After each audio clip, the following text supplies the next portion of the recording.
नमस्कार, मैं हूं आपके साथ मीनाक्षी रजत और आप देख रहे हैं सबका हिसाब होगा।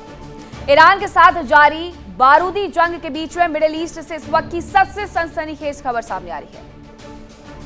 नेतन्याहू और ट्रंप की जिस जय वीरों जैसी दोस्ती की मिसालें दी जाती थी, आज उसी दोस्ती के परखच्चे उड़ चुके हैं। डोनाल्ड ट्रंप ने बेंजामिन नेतन्याहू को ऐन वक्त पर बिल्कुल बेसहारा छोड़ दिया है। खबर है कि ट्रंप ने नेतन्याहू से मिलने से साफ साफ इनकार कर दिया है, जिसके बाद इजरायली प्रधानमंत्री नेतन्याहू को अपना अमेरिका दौरा तक रद्द करना पड़ा है।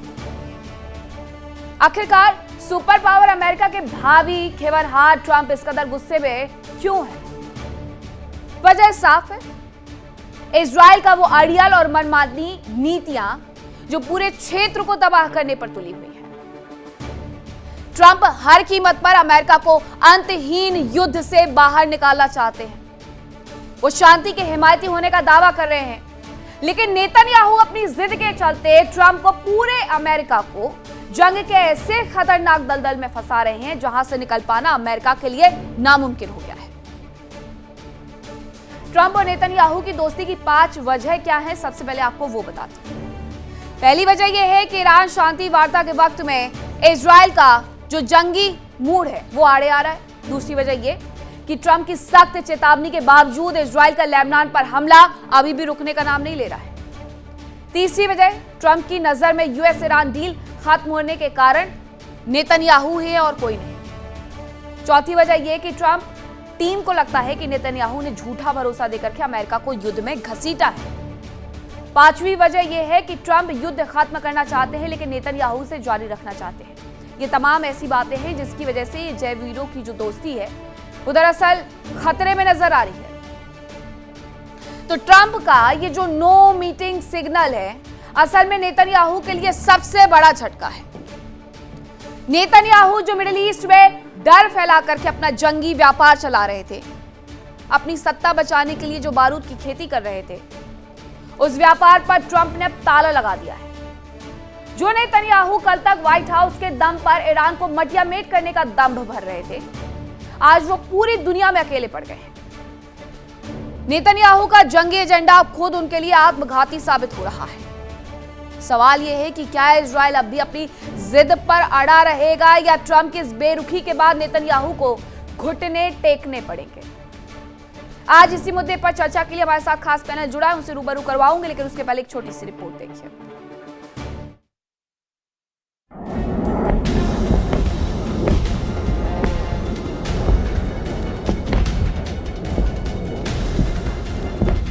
ईरान युद्ध की मार, ट्रंप नेतन्याहू की दोस्ती में दरार।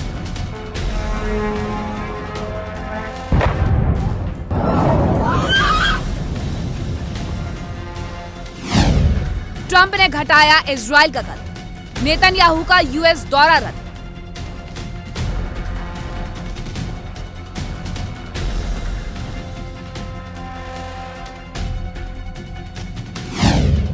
ट्रंप का मिलने से इनकार, नेतन्याहू का बंद जंगी व्यापार।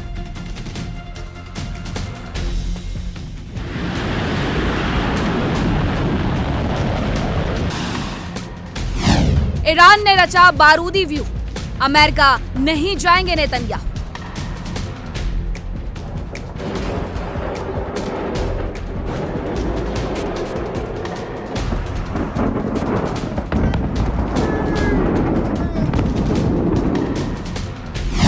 अमेरिका का किनारा, ईरान जंग में इजरायल बेसहारा।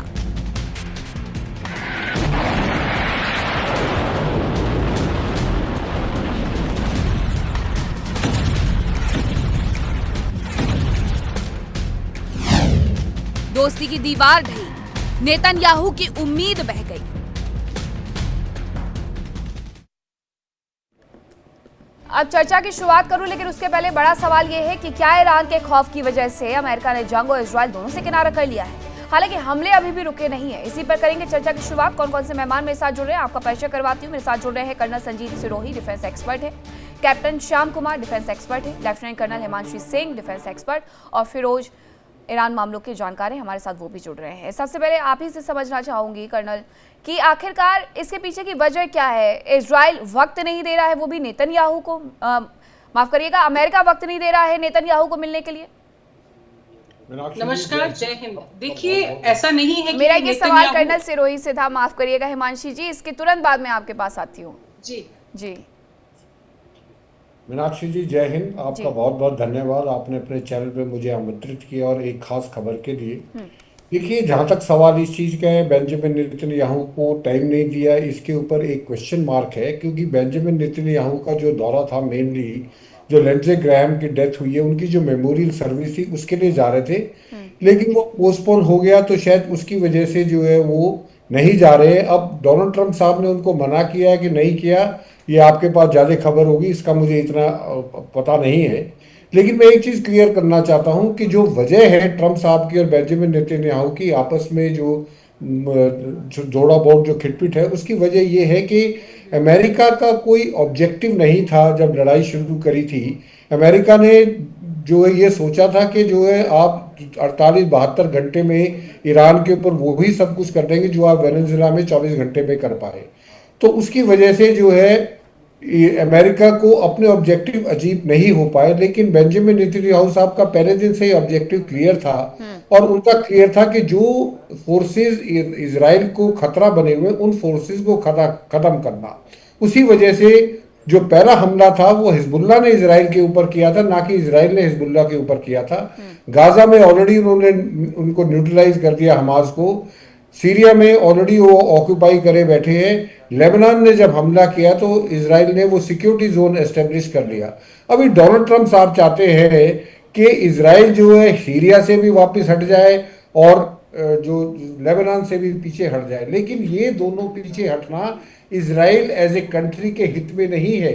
ये बात अलग है कि इनके ना हटने से डोनाल्ड ट्रंप साहब का जो पीस प्लान है वो खतरे में पड़ा हुआ। लेकिन अगर हम इजराइल की तरफ से देखें तो इजराइल के लिए जरूरी है कि जब तक हिजबुल्लाह को पूरा डिसआर्म ना किया जाए और जब तक लेबनान आर्मी जो पायलट जोन्स हैं उनको जो है काबू ना कर ले, तब तक जो है लेबनान में इजराइल को रुके रहना। इसी तरीके से सीरिया में तो देखिए, अब जो लड़ाई चल रही है वो अमेरिका की और ईरान की है। इजराइल ने अभी ईरान के ऊपर कोई हमला नहीं किया, ईरान ने इजराइल के ऊपर कोई हमला नहीं किया। अब उनका जो लिमिटेड जो ऑब्जेक्टिव है इजराइल का वो है कि लेबनान से जो नदर्न सेटलमेंट्स है इजराइल की उनके ऊपर हमला ना हो। उसके लिए उन्होंने 10 किलोमीटर का सिक्योरिटी जोन बनाया है और वहां से वो नहीं हटेंगे, चाहे डोनाल्ड ट्रंप साहब कितना भी जोर लगा ले, प्रेशराइज कर ले, जब तक उनको ये यकीन नहीं हो जाएगा कि उस 10 किलोमीटर सिक्योरिटी जोन में हिजबुल्लाह पूरा का पूरा जो डिसआर्म कर दिया गया है और वहां पे लेबनान आर्मी का कंट्रोल हो गया है। तो ये दोनों में मतभेद फेयर इनफ सर, जब तक उन्हें ये पूरा भरोसा नहीं हो जाता है कि वो पूरे तरीके से सुरक्षित है, वो वहां से जंग नहीं छोड़ करके जाने वाले। लेकिन कैप्टन श्याम कुमार, क्या इसे ऐसा समझा जाए कि इजराइल से अगर नेतन्याहू मुलाकात के लिए वक्त मांगते हैं, अमेरिका उसके लिए वक्त नहीं देता है, वो जाने वाले थे लेकिन अब वो नहीं जाने वाले हैं, तो क्या अमेरिका रुष्ट है उनकी इन नीतियों से जो कि वो लेबनान पर या फिर हमास पर करते हुए नजर आ रहे हैं? धन्यवाद। जय हिंद मीनाक्षी, शानो वरुणा। जय हिंद सर। सबसे पहले बात कंक्लूसिव स्टेटमेंट से शुरू कर दूं। इस युद्ध की शुरुआत अमेरिका ने की थी, नेतन्याहू ने नहीं की थी। कई लोग ऐसा मानते हैं, पर मैं सीधा सीधा कह देता हूं। और इसीलिए सदर्न फ्लैट्स के जो टारगेट्स हैं वो कभी भी इजराइल को नहीं दिए गए। तेहरान पे वो नहीं मार रहे, तेहरान उनको नहीं मार रहा। लड़ाई हमेशा से मैरिटाइम एंगेजमेंट की थी, स्टेट ऑफ हॉर्मुज की ही थी, अमेरिका को पूरी तरह से मालूम था। 5 तैयारियां बड़ी उसने इसकी की थी, जिसके कारण मैं ऐसा कहता रहा। एडमिरल ब्रैड कूपर इस लड़ाई को लड़ रहे हैं। विश्व की सबसे पहले एआई जनरेटेड 100 बोट्स 5 साल में वहां खड़ी है बहरीन में, जो हॉर्मुज के लिए बनाई गई थी। ये ओवरनाइट नहीं हुआ। तो और 36 कंट्री के साथ अमेरिका और इजराइल ने मिलकर इस एरिया में एक्सरसाइज किए पिछले 4 सालों में। और ईरान ने 12 से ज्यादा बड़ी वारगेमिंग की, एम्फीबियस लैंडिंग की।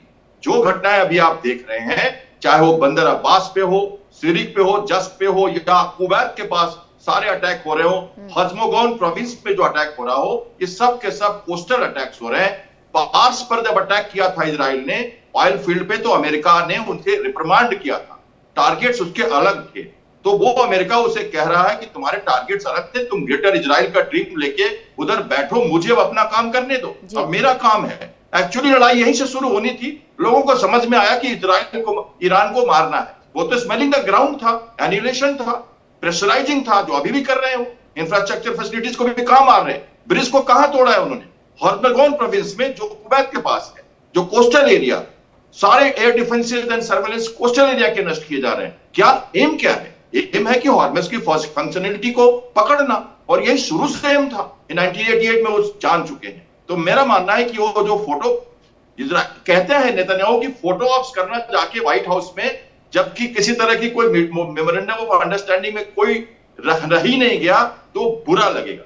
दूसरा, टर्की को F-35 देना, सीरिया और लेबनान से हटने के लिए कहना, और फंडिंग टैरिफ की बात कि हम 17% टैरिफ तुम्हें लगा के ही रख देंगे। पॉलिटिकल रिफ्ट्स तो हैं, अंदर से दोनों मिलिटरी मजबूत हैं, सेंट्रल कमांड का मेंबर है इजराइल, लेकिन हाँ, कुछ बातें हैं जिसमें ईरान को रिस्ट्रेन करने के लिए कहा, इजराइल को रिस्ट्रेन करने के लिए राष्ट्रपति ट्रंप ने कहा है। वो चाहते हैं अग्रेसिव पॉस्चरिंग ना हो, डिप्लोमेटिक पॉस्चरिंग ईरान के न्यूक्लियर प्रोग्राम पे बना रहे, विश्व का जो नैरेटिव है वो बना के रखें, और अगर ना माने ईरान तब मारे, ना कि इजराइल के तरीके से जो लगातार मारना चाहता है। तो ये बातें जो हैं ये रिफ्ट के कारण है, और इस पे, और वो सीनेटर क्या, वैसे भी सीनेटर के लिए वो जा रहे थे, कहने को तो उनका जो फ्यूनरल है वो पोस्टपोन कर दिया गया है ग्राहिम का, तो वो भी एक पॉइंट, ऊपर से तो वो पॉइंट बनता है, लेकिन कोई मीटिंग होने ही वाली नहीं थी, ऐसा कहा जा रहा है इजराइल व्हाइट हाउस की तरफ से, पेंटागन की तरफ से। तो मेरे ख्याल से अंदर से तो मजबूत हैं दोनों, लेकिन बाहर से कुछ बातें जरूर हैं जिसके कारण मीडिया इस बातों को कह रही है, और कोई ग्राउंड नहीं बनता फिलहाल। इजराइल के पास कोई टारगेट नहीं है। इजराइल एक-एक करके बड़ी सेंसिटिव जानकारियां भी पहुंचा रहा है। सर, आज हमने एक रिपोर्ट भी दिखाई लेफ्टिनेंट कर्नल हिमांशु जी, कि जिसमें ईरान ने ये पूरा एक मैप तैयार करके बता दिया है डोनाल्ड ट्रंप किस किस रास्ते से होकर के जब फ्लोरिडा में होते हैं तो जाते हैं, और जब न्यूयॉर्क सिटी में होते हैं तो वो 5th एवेन्यू हो, 6th एवेन्यू हो, 58th स्ट्रीट हो, वहां पर जाते हैं। ईरान को पूरा पता है कि कहां से कैसे डोनाल्ड ट्रंप जानते हैं, उनकी हिट लिस्ट में भी है। लेकिन इजराइल ने ये जानकारी अमेरिका के साथ साझा भी की थी कि आपकी जान को खतरा है।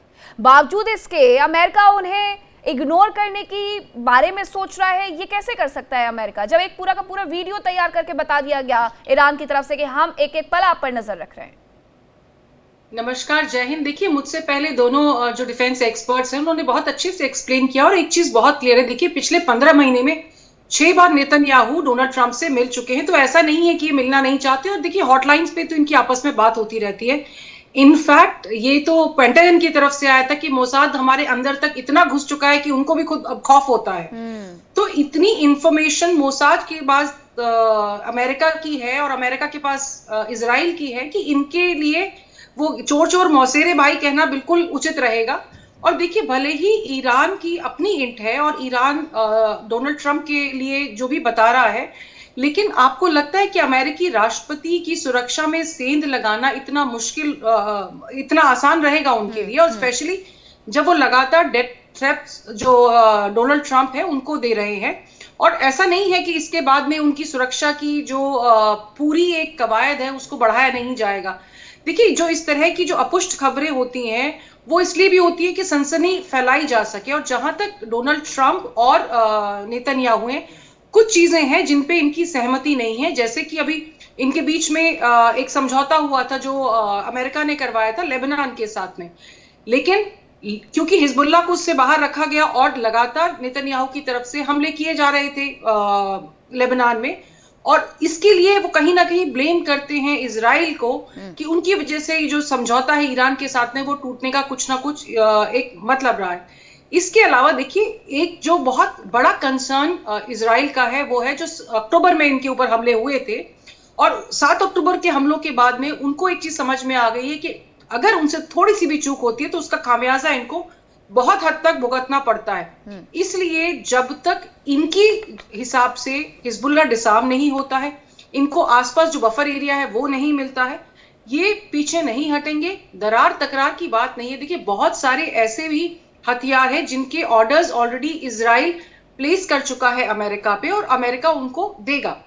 तो ये जो एक चीजें होती हैं, ये मुझे लगता है कि सनसनी फैलाने के लिए ज्यादा होती हैं। जब लिंडसे ग्राहम का जो स्मारक परेड होगी उसमें डेफिनेटली मुझे लगता है कि ये जाएंगे, और तब इस तरह की कोई चीज जाना भी नहीं चाहिए, होगी। वरना एक वर्ल्ड को मैसेज जरूर चला जाएगा कि दोनों ही राष्ट्रों के बीच में एक दरार आ गई है, खाई हो गई है। लेकिन फिरोज जी, ईरान के लिए तो ये अच्छा है अगर ऐसा हुआ है, अमेरिका और इजराइल अगर एक दूसरे के खिलाफ खड़े हैं, साथ नहीं खड़े हैं तो।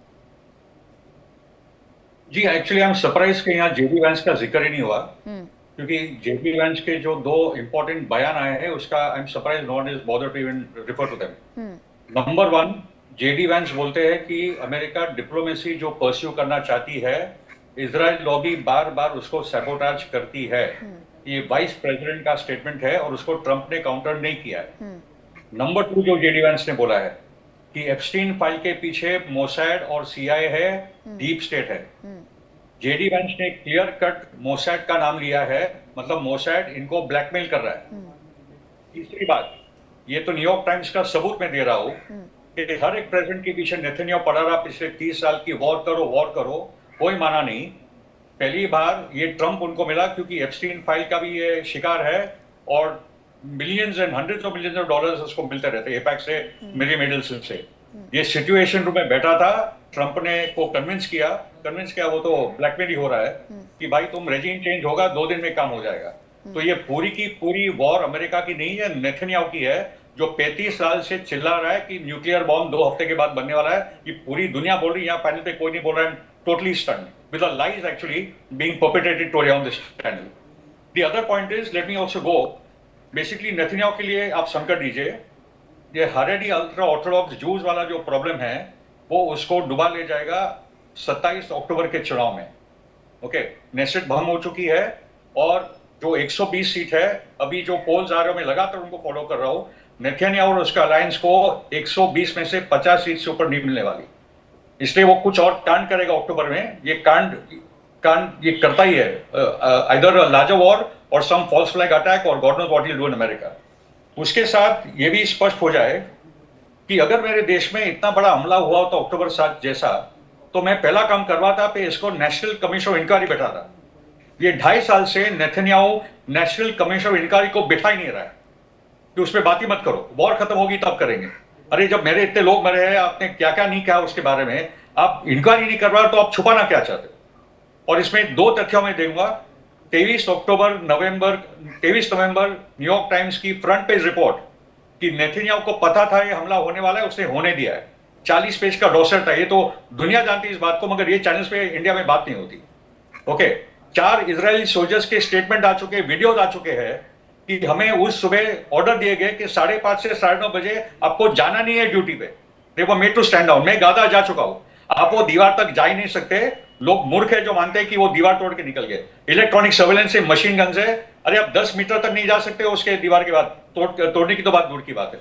तो ये जो झूठ पे झूठ भारत के चैनल्स पे चलता रहता है और ये अपने आपको आई एम टोटली स्टन्ड। दूसरी बात यह है, थोड़ा लेबनान की बात कर ले और हेजबोला की बात कर ले। देखिए, हेजबोला इसलिए उतरा जंग में क्योंकि वो गाजा को डिफेंड कर रहा था, वो होलोकॉस्ट चल रहा था, इसलिए उसने वो कदम उठाया। इजराइल नहीं चाहता पैलेस्टीनियन स्टेट, वो नेतन्याहू 95-96 में बोल चुका है ये 2 स्टेट सोल्यूशन में उनको कोई इंटरेस्ट नहीं है। ग्रेटर इजराइल उनका एजेंडा है, पैलेस्टाइन लेंगे, लेबनान लेंगे, सीरिया लेंगे, सऊदी का पार्ट लेंगे, साइनाई लेंगे, तुर्की का पार्ट लेंगे। ये उनका ग्रेटर इजराइल का बिब्लिकल मैप देख लो, जो बुक ऑफ जेनेसिस से वो लोग लेते हैं। ठीक है, तो ये तो उनका एजेंडा है। तो आपको लगता है ये शांति के लिए इजराइल बैठा है और अपने आप को डिफेंड कर रहा है, तो आज दुनिया ये बात नहीं मानती। देखिए इंडिया डेली 24/7 अब आपकी स्मार्ट टीवी पर। इंडिया डेली मौजूद है सभी डिजिटल प्लेटफॉर्म पर लाइव और लगातार। इंडिया डेली 24/7 हर दिन राष्ट्र को समर्पित।